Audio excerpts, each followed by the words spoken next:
Property Academy podcast. I'm your host, Edward Knight. And I'm Andrew Nicol. And today on the show, we're talking about the new Responsible Lending Code. Oh, that is right. We are talking about the new Credit, Contracts and Consumer Finance Act, which is soon to be released. Actually, it's quite interesting, Andrew. The date for it being introduced has actually been pushed out by 2 months because of the current COVID situation we find ourselves in. But the impact for investors is that some lending is about to get tougher for some specific people. So what's actually happened? Well, at the moment, you've got the Responsible Lending Code, which we've probably talked a lot, or at least mentioned quite a bit on this show. Now, the Responsible Lending Code is actually a voluntary code that most of the banks, all of the banks have adopted, which has made it tougher for some investors and would-be borrowers to go and borrow money. Now, what's the change? Well, what the new act, the Credit, Contracts and Consumer Finance Act, does is it takes most of the Responsible Lending Code and instead of making it voluntary, it makes it compulsory. So it says that any non-bank lender, anybody giving out a credit contract, anybody doing consumer finance, has to take most of this Responsible Lending Code and follow it. So it's taking it, what used to be voluntary, making it compulsory. And as part of this, a new Responsible Lending Code is being released as well. Now, it's quite interesting, Andrew, and I know we'll get into this a little bit more, but most of what's being provided for in the legislation doesn't actually change the Responsible Lending Code. Most of it doesn't actually change. It's just that it's gone from the voluntary to compulsory, but that doesn't mean that there isn't going to be a change in how people operate, but we'll get into that. But just walk us through, what is the purpose of moving from this voluntary code to a compulsory code and putting it in legislation from the government's perspective? What are they trying to achieve? Okay, so the main thing is that the government is concerned about the level of debt that's out there and also, I guess, the types of loans that people are getting. So, one of the big things that has come under scrutiny over the last wee while is payday loans, for example. So these are the loans that if you can't meet your normal weekly bills, you can go to a payday loan place like Moolah. They'll give you a $500 loan and it's for 7 days or something like that. But they're at what seems like a relatively low interest rate, but when you spread it all out over an annualized interest rate, it can be quite high. So the government are wanting to make sure, A, that people are getting appropriate loans for what they need, and that it's sustainable, and that they're not entering into contracts that are considered usury. And there's a quote here from David Clark, Minister of Commerce and Consumer Affairs. That New Zealand has one of the highest household debt levels in the world, and around 18% of borrowers have reported difficulties in their loans, difficulties on making their loan repayments, and they're having a negative impact on their everyday life. So obviously the government doesn't want people stressing about money. They don't want there to be an underworld where you can go and borrow all this money and then get yourself into more and more trouble if you are into financial duress as it is. So just briefly, let's talk about what's actually within the legislation. It's only about a 14-page document, which was actually quite good when we actually went through and read what the Act is. It basically says the banks already have to do what they're already doing, and people who are giving out credit need to do two things. They need to make sure that any lending is A, suitable for the consumer's needs, and B, that it is affordable for the consumer to be able to go through. Now, that does mean that the banks and other people providing credit need to try and understand what is the buyer really trying to do, and then see whether it's appropriate. Now, this actually makes me a bit concerned, Andrew, because what's provided for in the legislation, when you read the Act, what it says is that banks need to make sure that the right product is being provided. Now, I think that's a good thing, because then they're going to be saying, okay, cool, are we providing the right product for the consumer's decision?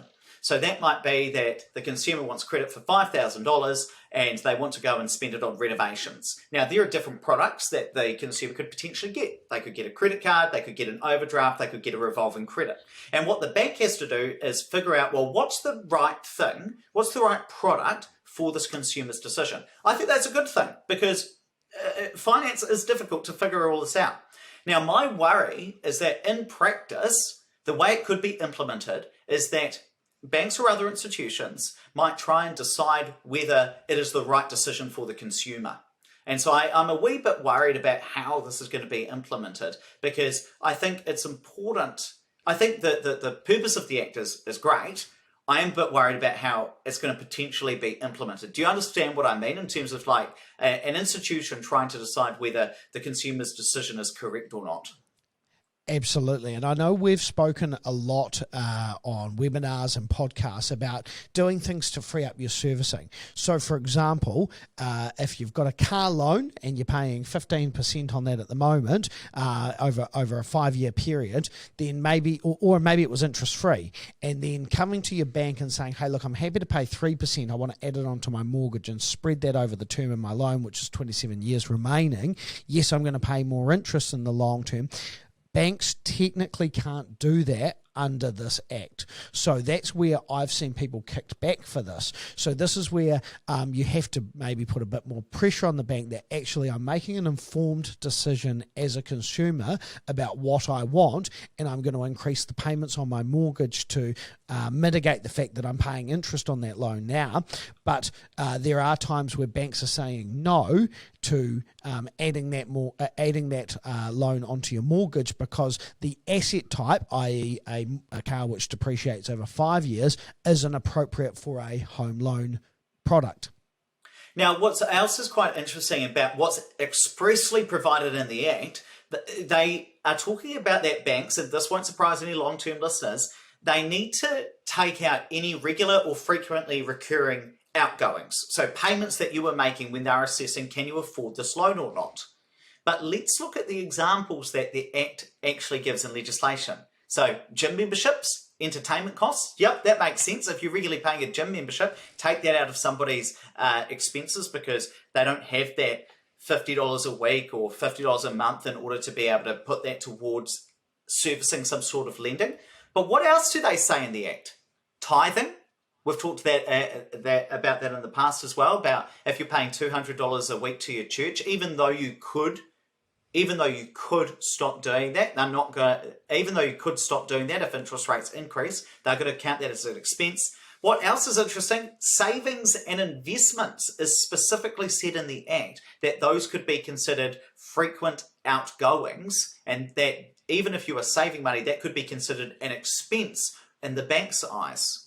Now, to be fair, the legislation also does say that it is specifically if you're unable or unwilling to cease that after the agreement, so after you enter into an agreement to borrow some money, that you wouldn't be able to stop doing that. But it's interesting that it's in there within the legislation. Would you not agree, Andrew? What I think is that the banks have to be really careful about looking at things and understanding that people will change their habits to adjust with their new responsibility, which might be a mortgage. People pay their mortgage first. That's just the truth. People pay their rent or their mortgage first. And if you're going out for dinner all the time, you can adjust some of those expenses. But the bank obviously wants to make sure that you are showing habits that would support that. One of the interesting things is, things like KiwiSaver, which I'm going to come back to later on. But the tithing one's a really interesting one. I don't know if I've told this story before, but years and years and years ago, when I was a mortgage broker, about 15 years ago, I remember submitting a loan application to Pioneer Mortgages, and Daryl, who was their credit manager, rang me, and he said, no, these people pay $300 a week to the church. They can't afford it. And I said, well, but it's an offering. They can stop that. And he said, no, they can't. They have to make that payment. And I said, Daryl, trust me, as a man of God, I know you can change these payments, you can make this adjustment. And he said, no, I'm not accepting this unless you get a letter from who's in charge that they can stop it. So I said, shall we go get a letter from God then? And I was actually going to mock up a letter for him, but I didn't do that. I just went to another bank at that stage. But it's one of those things that people are actually able to make their own decisions around where their money goes. And so something like tithing, that's quite a challenging one. I know a lot of people that make those generous offerings to their church aren't going to want to necessarily go to their pastor and ask for a letter to say that it's okay. And I think it's important to note that the intentions of this legislation are actually really well-meaning, and you can certainly see that this would be very beneficial for people who are perhaps not as clued up on their finances and who possibly might rely on the bank not as a financial advisor, but to give them a little more financial advice than they might otherwise get. To protect them. But you may, yeah, but in some instances, if you are clued up, it could throw a little hurdle in front of you, I think would be fair to say.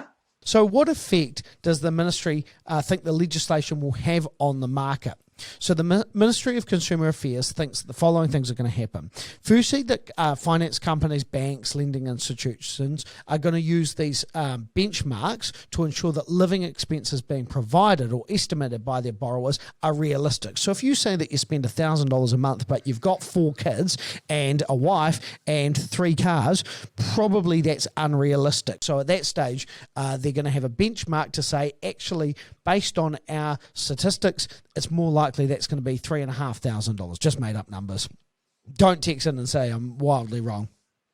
The other thing that's probably likely to happen is that banks are going to take more time actually going through and verifying that those are realistic to what you're spending at the moment. So if you say that you're spending $3,500 and then they go through your bank statements and find out that actually there's $4,000 going out just in food and entertainment, then that's unrealistic for you. So whilst the benchmark might say that, it's not true for you as an individual. And so at that stage, they're going to start to challenge those things. And of course, the hard part about this is it's probably going to push out the time for an approval, because if the bank's taking more time to go through line by line on your bank statement and figure out actually how much money are you spending, how much of that discretion money are you spending at the moment, that's going to take a little bit longer. So 2 of the banks have actually said that they're investing in software to help go through bank statements and transaction records. So you might see a bit more of this. You might see a bit more of the fintech space being focused on looking at what people's expenses are, and maybe tools like PocketSmith. People are using things like PocketSmith. If you're using tools like that at the moment, you might find that your application goes through a bit faster because you're supplying that information. Brokers might start asking for that. And I think it's important, and I know we'll talk about this in a second, but if you are putting in a mortgage application, this new environment, and we've got to see how banks are actually going to implement this, right? Because what's provided for in legislation is actually no tougher than what they're already doing, but they might change the way in which they interpret the code. One thing you might be able to do is, can you demonstrate over the 3 months of your bank statements that you've got to hand over when you're applying for a mortgage, can you demonstrate that you can live more frugally? You know, over that 3-month period, can you live a little bit more simply so you're able to get your lending over the line? That is, but just to be really clear, in no means to try and defraud the bank. We would never suggest that. But simply to demonstrate that the numbers you're putting down in a mortgage application you can actually meet. Absolutely. I think it's right on the money there. I know that brokers in the past might have put down a lower number than expected expenses purely because, that makes it work for servicing.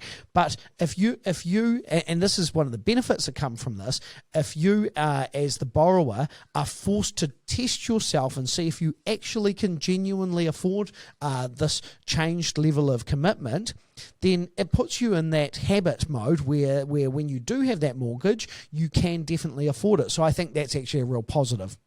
So what do we expect that institutions are actually going to do? Hey, look, I think they're going to reduce the amount of rental income, that if you want to buy an investment property, how much of that income they'll include in your servicing calculations. I've heard from a couple of mortgage brokers that it might go down to 50 or 60%. That would make it pretty tough. I'd expect as well that if non-bank lenders continued their quote-unquote pragmatic approach or less conservative approach, I would expect that they may not bring down their rental shading to the same degree.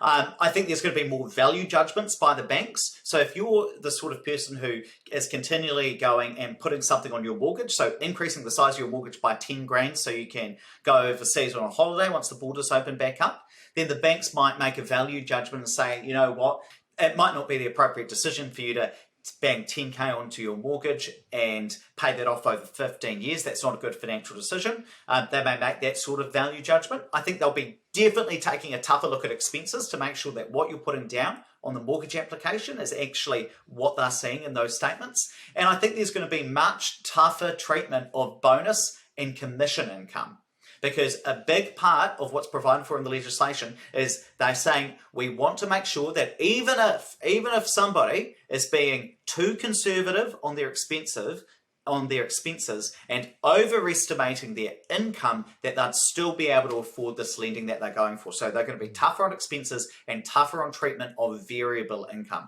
I think those are going to be the big things. And minimum living expenses may increase. One thing we might see, Andrew, that I've been thinking about is, well, maybe they will change the minimum living expenses based on your income, if they expect that people who are living on higher incomes would spend more. Now, that's totally speculative. I haven't read anything that suggests that that would actually happen, but I expect that that could happen if we're talking about relying on statistical models.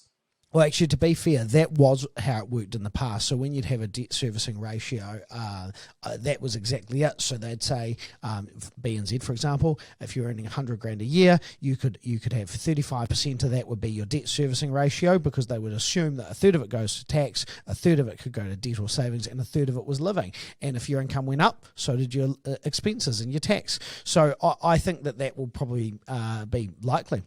So how should investors respond? So mortgage brokers are going to become even more important, because they stop you presenting a deal to the bank that's just not going to work, because as we know, getting a yes after you've had a no is so much harder than just getting a yes the first time round, but with a bit of prep work. I think that savings habits need to be clear and be demonstrated. So if you are working with a mortgage broker, ask them what it needs to be and live your life as if you had that extra debt today. So show that for the next few months so that you've created that habit. If, for example, you've got a turnkey build due for completion in 12 months' time, and let's say your contribution was $100 a week towards that, put aside that $100 a week for the next year. Show that you can afford that. I think that these are really good habits. And if you've got to make those adjustments to, i.e. the extra payments to your KiwiSaver, if you're putting 8% into KiwiSaver and you're only getting 3% matched by your employer, and you've decided, okay, well, actually, I'm going to change it so that that extra 5% is going into a managed fund that I can access, do that today. Show that you're serious about this. You're not just saying it to get the mortgage. If you're going to have a boarder in the house when you move into your own house, go and get the boarder now. Put them into your flat and show that you can live with other people and get that money hitting your account. Show that you're true to what you're going to do financially, and you're far more likely to get that approval the first time. Just before we wrap up, I want to read you another review that we've received. This one, it says, cracking good podcast. It's a 5-star review. Lads, great podcast. Have learned a heap. Unbelievable that you could deliver a quality podcast every day, but somehow you managed to do it. That comes from JB_New Zealand. Wonder if that's John Bolton from Squirrel. Well, that'd be pretty cool if it was. And if it's not, that's cool too. Thank you, JB, for giving us that review. Really appreciate it. And please don't forget to rate, review, and subscribe to the podcast. It seriously does help us climb up those rankings and get the message out to more people. And make sure you tune in tomorrow, because we're talking about how do I buy a luxury, expensive house. We're going to be talking about what you would need to do to buy a $22.5 million house. It is going to be a cracker of an episode. Cracker instead of banger this time around.